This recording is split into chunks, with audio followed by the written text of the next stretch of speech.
ما لك حيمين يفح ولا كيف؟ أنا بدي أستحشيش هناك. أنا قد أنا حبيبي محشش جاهز، ما أحتاج أجلس أفعل ساعة لما أحشش. يا حبيبي مع هذه التحشيشة أدي لك أكبر كذبة. أقول لك جدي كان معه يا أخي عمارة طولها 500 دور بأخذ طول طول. كيف تشوف؟ كذاب، أعرف أحشيش أكثر منك. أنت داري يا حبيبي ما كان معانا نواب، كان معانا جمال سعر 406. واو. أيوة، وكيف كان حقكم أبو جدك مدري أبوك يطلع له فوق الجمل حقكم يا حبيبي؟ أنا راح أقنع أو نفسي. أنا كنت أشوف هيك بس أتقلب من هذيك الأيام.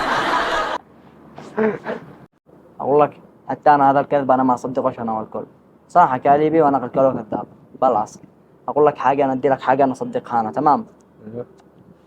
أقول لك يوم دخلنا نزلنا من فوق الهمر والسجادة فرشوا لنا السجادة والخدم مرصوص راس من هنا وسرة من هنا، وأنا أنزل واثنين خدم يحملوني فوق ويدخلوني القصر.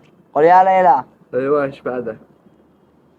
وبعد أدخل أجلس لك والناس يقربوا لك الغداء، اللحمة الكبسة طبيخ المهم من كل ما لك وطاب. يعني وقع غدا يا ليلى. لا تحمس لا تحمس زيادة. أقول لك المهم أجي أقرب أنا أقول لك أجي أمد لك لعند اللحمة وافتز لك من بين البطانية، وافتز لك من بين يعني البطانية. طلع حلو. ما تشتي قصر في اليمن وانت صدقت يا حبيبي، نحن الحشيش تحت